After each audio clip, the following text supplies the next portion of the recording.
Hello, I'm Kimberlie Acosta. Welcome to the Native News Update. It's Tuesday, May 17th, and many of the stories you hear here can be found at our website, IndianCountryNews.com.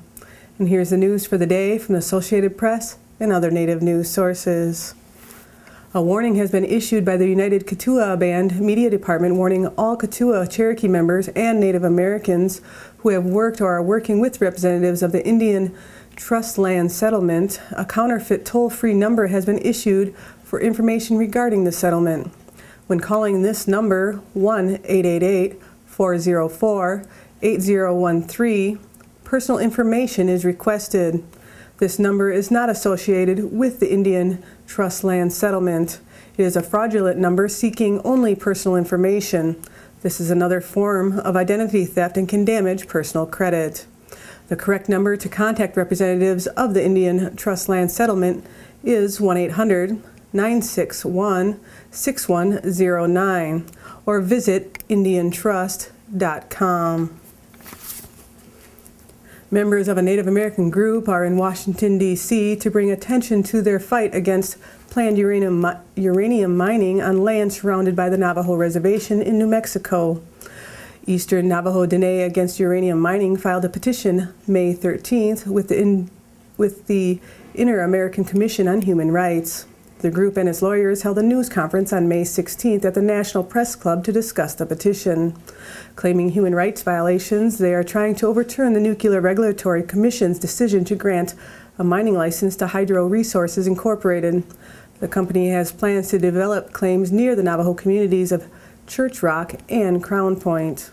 The group is concerned that operations will contaminate an aquifer that serves thousands of Navajos and add to contamination from past uranium mining.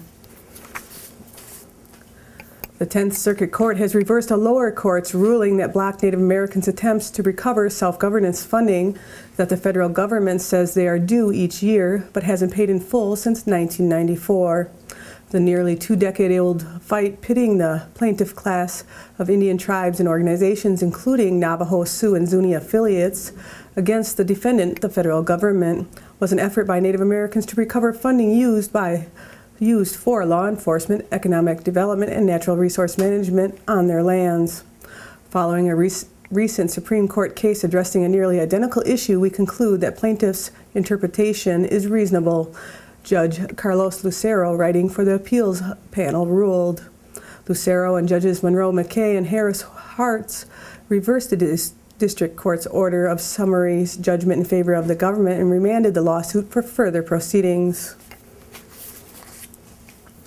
A Blackfeet woman who has led a 15-year legal battle to reclaim Native American land royalties that were mismanaged by the federal government said May 16th that she is recuperating after having surgery for cancer. Elouise Cobell of Browning, Montana, said she underwent surgery April 22nd at the Mayo Clinic in Rochester, Minnesota. She told the Associated Press in a phone interview that the doctors said the surgery was 99% successful.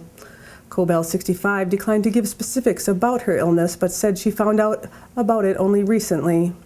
Cobell was the lead plaintiff in a class action lawsuit against the federal government, claiming the Interior Department lost, stole, or misspent billions of dollars in royalties belonging to hundreds of thousands of Indian account holders. Congress has approved a $3.4 billion settlement in the case, and a federal judge granted preliminary approvals of the deal in December. A final court hearing is set for June 20th. And on May 15th, the Braves hosted the Civil Rights Game. While there are several possible hypocrisies involved with the Atlanta Braves hosting such an event, the main issue was the passing of a bill in Georgia 2 days prior that grants law enforcement the right to demand immigration papers from any person they suspect of being illegally in the country.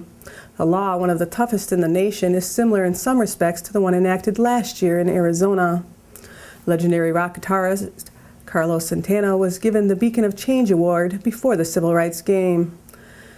Santana used the public speaking opportunity to criticize both residents and politicians of Arizona and Georgia for their new immigration laws, saying, "The people of Arizona and the people of Atlanta, Georgia, you should be ashamed of yourselves. This law is not correct. It is a cruel law, actually. This is about fear. People are afraid we are going to steal your jobs. No, we aren't. You're not going to change sheets and clean toilets. I am here to give voice to the invisible. Then he went on to say, this is the United States. This is the land of the free. If people want the immigration laws to keep passing, then everybody should get out and leave the American Indians here. And that's the latest roundup of news from Indian Country on this edition of the Native News Update. I'd like to thank you for joining me, and have a grand day.